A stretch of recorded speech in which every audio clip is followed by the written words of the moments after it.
I think we can also slowly get started now. So I wish to introduce two speakers today, Jacopo, a PhD student at Uni Milano Bicocca. Exactly. I'm not sure if I pronounced it right again. So It's okay. Jacopo will present one-shot federated learning based on Bayesian Ensemble. Interesting. And so we invited Mei-Yu, but Charlie, is that right? Yeah. Yeah. So Charlie will present the work on private federated learning using preference-optimized synthetic data. So we have 10 minutes for each of the session presenting the work, and then we try to have ample discussion afterwards. So I think we can get started with Jacopo already. Okay, thank you. I will share my screen.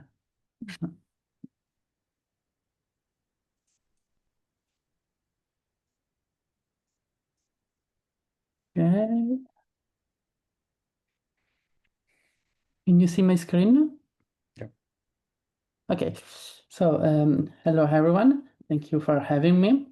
And with this short presentation, I would like you to give a quick overview about my work, in which we try to tackle the one-shot federated learning through a Bayesian perspective, and we propose a quite simple approach that we call the FedML. So let me first of all remind the basic federated learning setting where we have, let's say, C clients. And the overall goal is to try to learn a single global model, like for instance, a neural network, from the data stored on these different clients. And the learning process is typically framed as an optimization problem on the basically aggregated loss, so we try to minimize the aggregated loss that I referred here as LC to find the global optimal model. And the standard approach to solve this minimization problem in a distributed way is FedAVG. That is an iterative process, so everything is coordinated by a central server, which sends the initial model to the clients. The clients perform few steps of training on their local data, and then send the updated weights or the gradients to the server that aggregates them, and send back to the clients an updated model. And this procedure is iterated several times until convergence. So this is the typical settings, and now our question is the one-shot problem. So can we still learn something in a distributed way, in a federated learning way, but with just a single round of communication between the central server and the clients? And there are a few possible approaches in the literature. For instance, some authors propose to use knowledge distillation to try to distill knowledge from the different clients' model in a single model.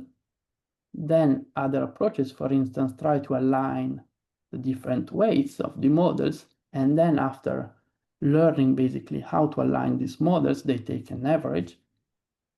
And the last possibilities is to approach through model fusion, where we have different models, let's say our C models, and we try to merge all of them in a single final model.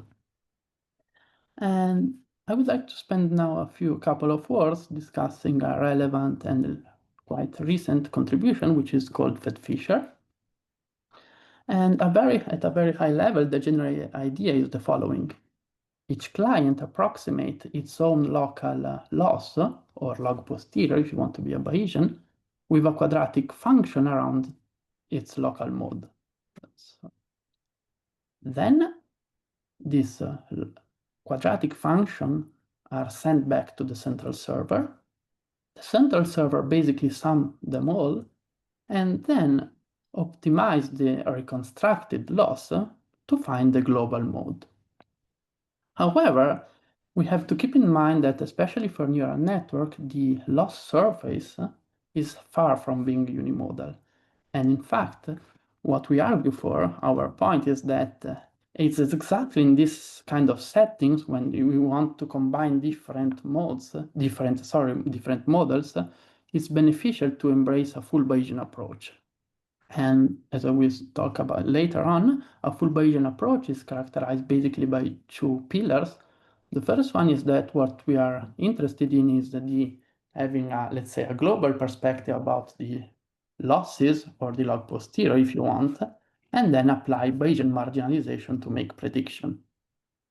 And to have an idea about what's going on, why it's important to have a, let's say, global perspective about the losses, let's consider a quite simple, let's say, toy example, where we have two clients, and suppose that also we are trying to learn a model with just two parameters. On the left-hand side, you can see the losses or the log posterior for the first client, the second client. And for simplicity, let's assume that the second client has just a unimodal posterior, which is depicted by the blue lines. On the other hand, the client 1 has a bimodal posterior, depicted by the orange lines. Now, the point is that we want to aggregate these losses so that the results is the same that one would obtain by aggregating the data. And on the right-hand side, you can see the global loss, which is depicted by the green lines.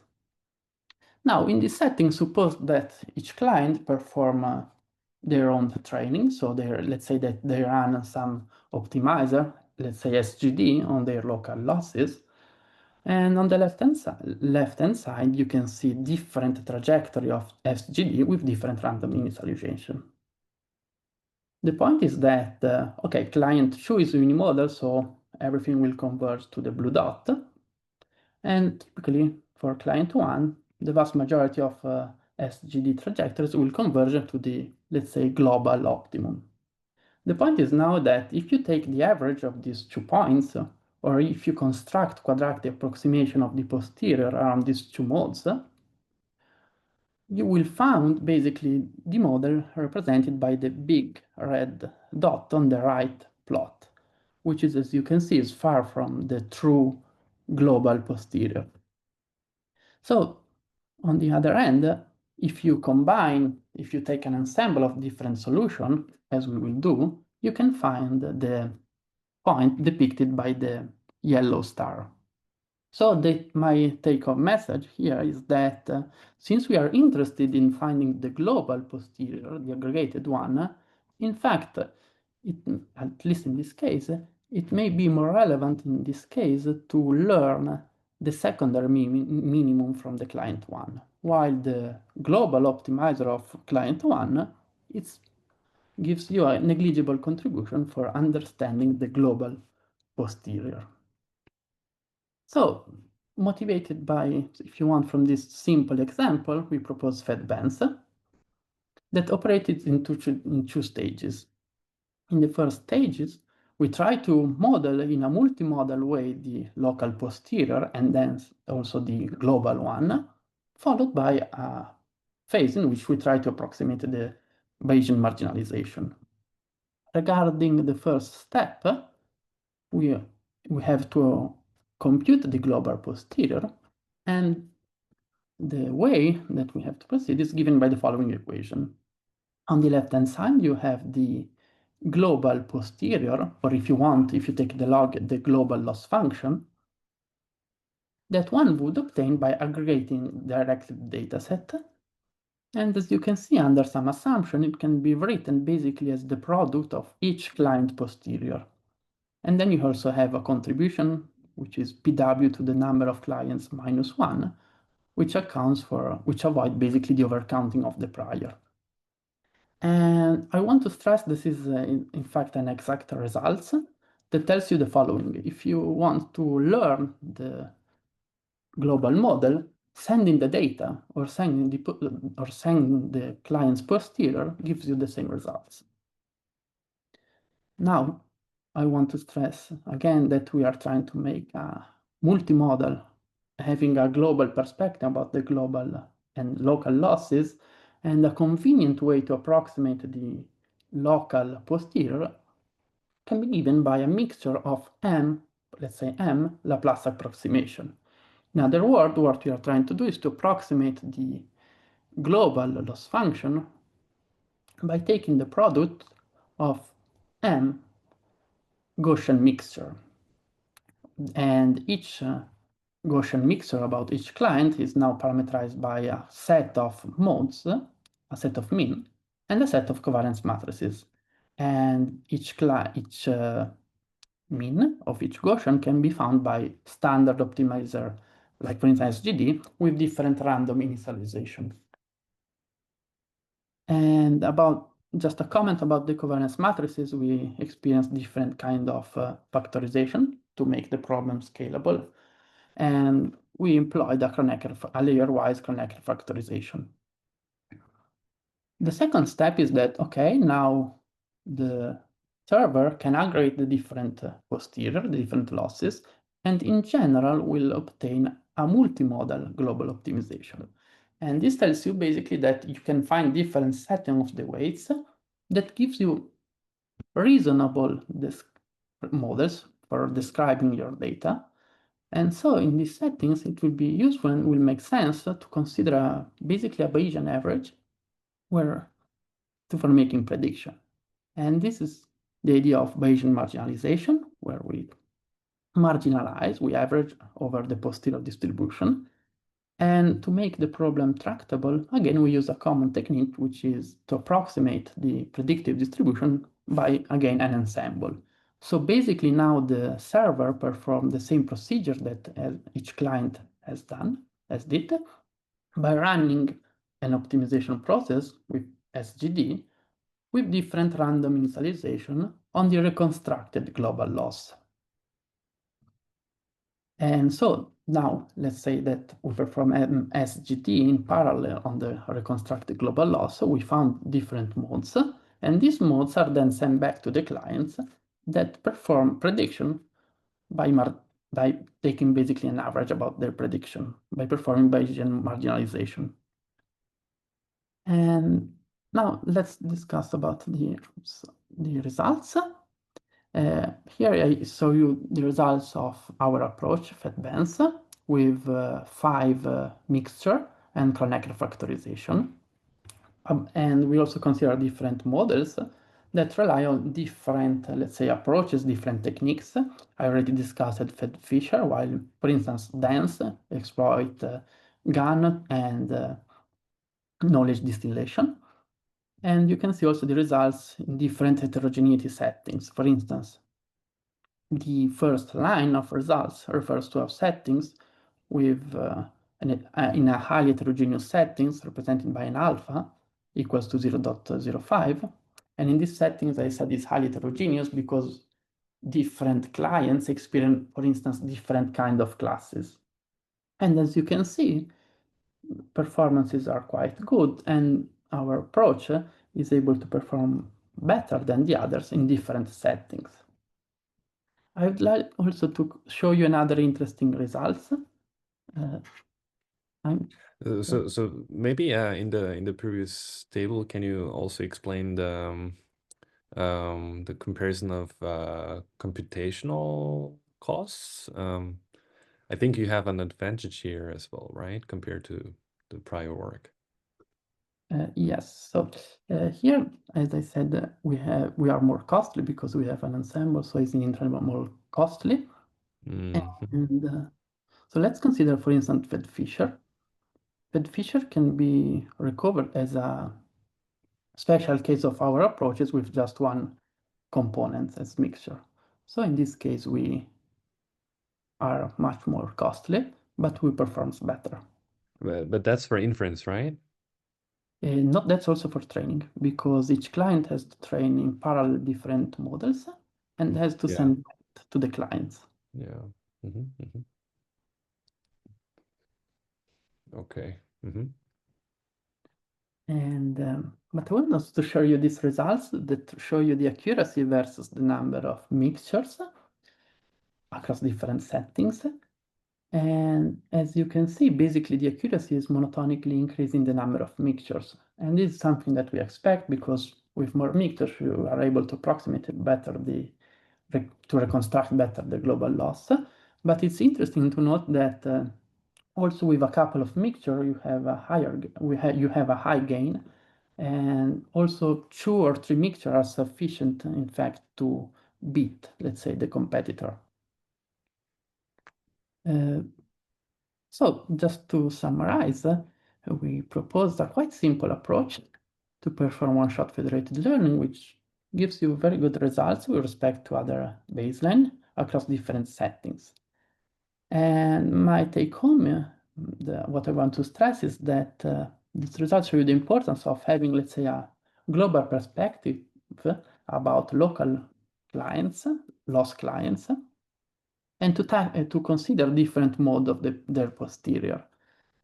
As future work, it will be interesting to further study the property of the loss surfaces, because, for instance, my analysis was focused on the, let's say, parameter space, but it's also extremely interesting to explore the problem from the function space, because it's known that different setting of the weights can give you the same function. So also these kinds of analysis will be extremely interesting.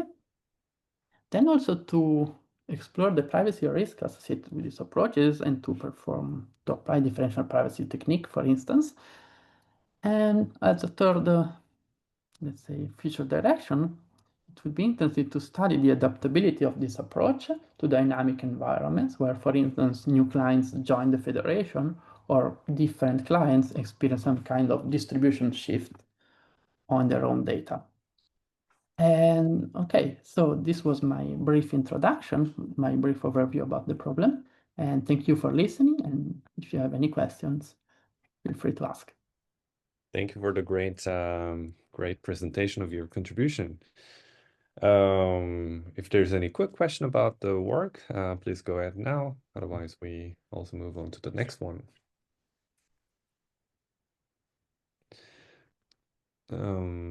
Yeah. So should we then move on to Charlie? Yeah, sounds good.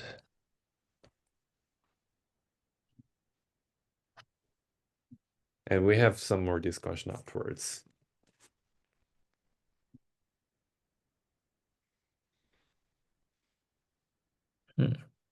Okay, how do I get the speaker notes here? I guess. I guess you can do the I guess. presenter view, and then you can also go to the sharing option for Zoom, and then maybe there's an option to just share the. Let me see. Yeah. Share the screen that you want to share.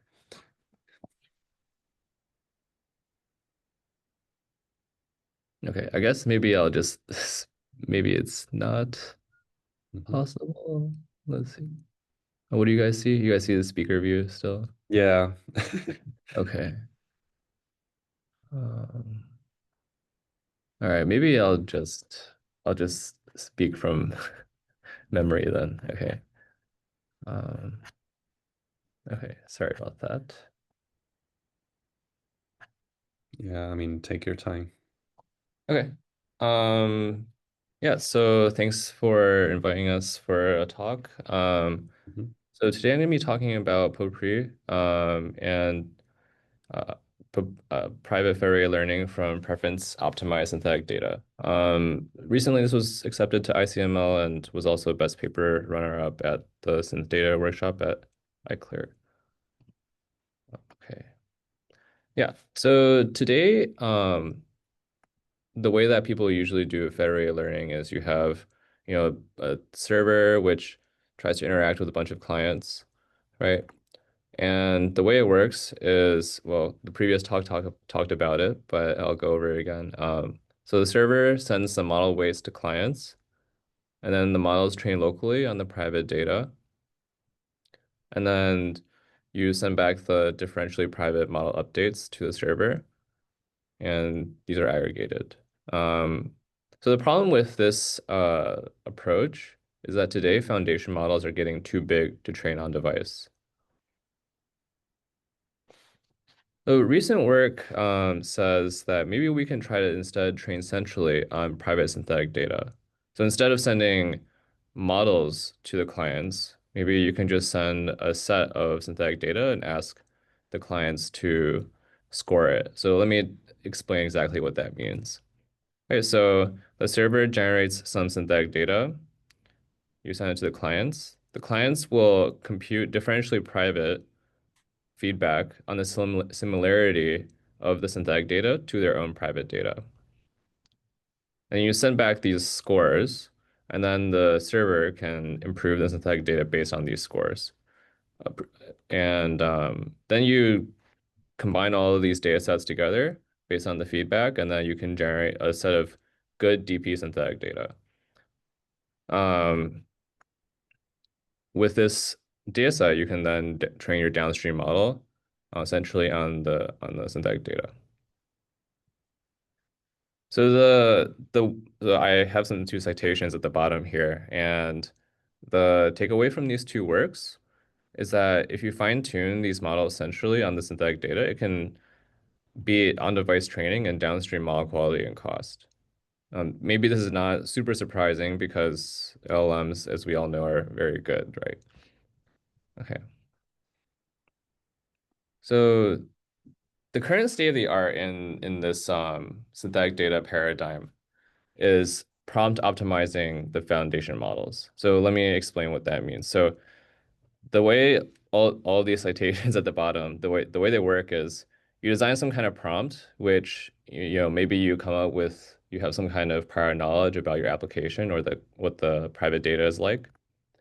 Then you can prompt the foundation model, for example, like if you know that the private data is all chat logs, and you can say like create conversations, like synthetic conversations of between text conversations between people. And then you can then use LLM to create synthetic data and then send the synthetic data to the clients. You collect the DP feedback, the scoring from the clients, and then you update the prompt. So essentially, right, you're getting similarity scores from clients, and then you update the prompt, and you do this in a loop. So the problem here is like you might imagine like this is actually kind of inefficient way to utilize your privacy budget because generally speaking, prompting is not as good as fine tuning. So Yeah. then the question is like, oh, was there a question or? No, I just say yes. Yeah, I strongly Yeah. agree with that. Yeah. Yeah. So then the question is like, okay, so what if we could also fine tune the foundation model, right? Like instead of going through this very indirect way, we just directly update the LLM. So the question is like, okay, you're not getting the full samples from the clients, right? Because then you would just be completely violating privacy. Um, so the question is, okay, how do we fine tune with only scores? The answer is you can use preference optimization, or any choice of RL algorithm you want to choose, PPO or GRPO from DeepSeek, or in our case, we use DPO because at the time when we were writing this paper, that was like the state of the art. Now, after DeepSeek came out, it's GRPO is better, but our framework is more general, so you can use whatever algorithm you want. But first, I'll talk about DPO, which is the exact algorithm that we use to fine tune the model. So the fine tuning method that we're all familiar with is supervised fine tuning, right? So you have like a prompt, right? So let's say the prompt is I want, and then you have the answer is lunch. You just fine tune the model to generate lunch after you get I want, right? So, but oftentimes you don't have fully labeled data like this. And so people designed this algorithm, DPO, which is like really famous now. The idea is you generate pairs of responses to a prompt. Let's say there are like two choices to I want, ice cream and bugs. And we then collect preferences, like which one is better? Is ice cream or bugs better? And then you can produce triplets, which are the prompt, comma, positive preference, comma, negative preference. And the DPO loss trains your LLM to generate more outputs like ice cream and fewer outputs like bugs. that's the general idea. So then our algorithm works this way. So we start with an LLM, right? And we randomly sample k prompts. And for each of these k prompts, we generate j responses. So this is our synthetic data set. We send the synthetic data to the clients, and the clients are going to score all the synthetic data based on how close they are to their own private samples. So we use the average cosine similarity to the private samples for each client. So you can assemble all of the synthetic data into a histogram, and just basically each synthetic sample has a score for how high their cosine similarity is to the client data set. And of course, you'll clip and add some DP noise to maintain privacy. You send back these vectors, which can then be aggregated across clients using secure aggregation. So recall that like we had k prompts, and for each of these k prompts, we have j responses. Each of the j responses have a score, right? And so for each prompt, there's one that's like the highest score. There's also one that, for example, is the lowest score.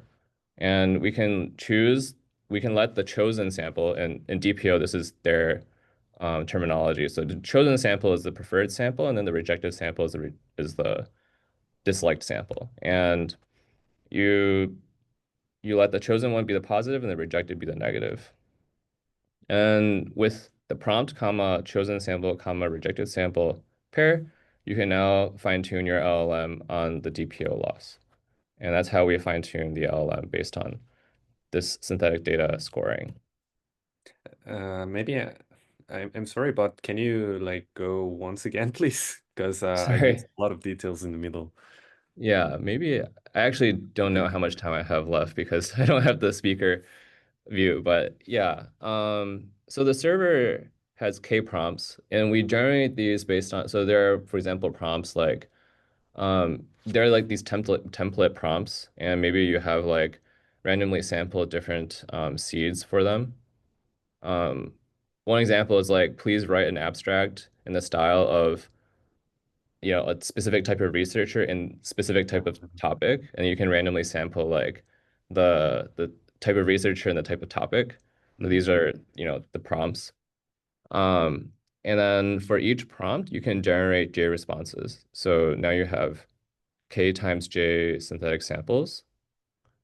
Um, so now you have K times J synthetic samples. You can send it to each client, and each client will then calculate the cosine similarity, the average cosine similarity between each synthetic sample and all of the private client samples. So, like synthetic sample one, calculate the cosine similarity. Okay, sorry, maybe I skipped over it. There's a language embedding model, a small one at the client side that turns the sentence into an embedding. So that's how Mhm. you calculate the cosine similarity, if that makes sense. So there'll Uh, be something like D times J times K, different cosine similarities now then. yeah, so it's Okay. k times j times however many samples are on the private data set. So Mhm. maybe let's call that D or something. Oh, okay, yeah. Sizes. Um, And then in that case, and then you average them, right, across the d-axis. So Mhm. then once again, you have k times j scores, essentially, Mhm. because we're doing an average over the client data. Um, so this part is once again like k times j. Uh, Basically, k times j scores for how good each synthetic sample is. And then we can clip and add some DP noise. And then you send this back to the server, which is aggregated using secure aggregation to protect privacy. So each client has a k times j vector, which is averaged across all the clients, right? Mm. Yeah, now I got it. Yeah. Thanks. Yeah. Yeah, and then with those k times j scores, for each prompt, you have a top score and a low score, which you can use to fine tune your DPO loss on. Yeah. Mhm. Okay. Yeah. Sorry about rushing. Yeah. No, it makes a lot of sense. Yeah. Yeah, so to evaluate our algorithm, we also created this new benchmark for federated learning. So the problem with today federated language benchmarks are contaminated because a lot of them are quite old. Some of them are pre-tokenized. One example would be the Stack Overflow dataset that Google put out. And some of them only have very few clients. So we created a new benchmark. So this is a living data set of federated text. So there are two main sources. The first are congressional transcripts from the US, UK, and Canada. The other one is bioarchive abstracts. And of course, we made sure that we didn't violate any licensing here. And so these are scraped every 6 months, and there are 100K plus clients.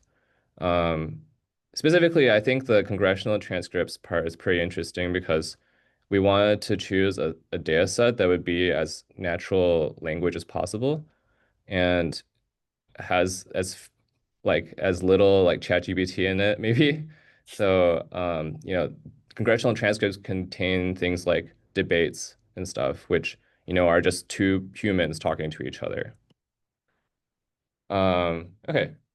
So the main result here is that so the x-axis is the algorithm, and then the y-axis is accuracy.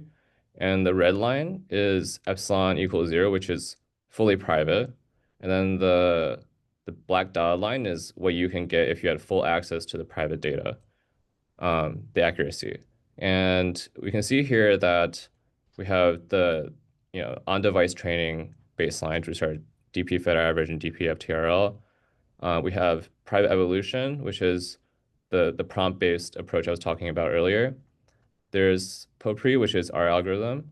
And there's also private evolution plus SFT, which is a baseline we introduced in our paper, just to confirm that preference optimization was the better way to go than to do SFT.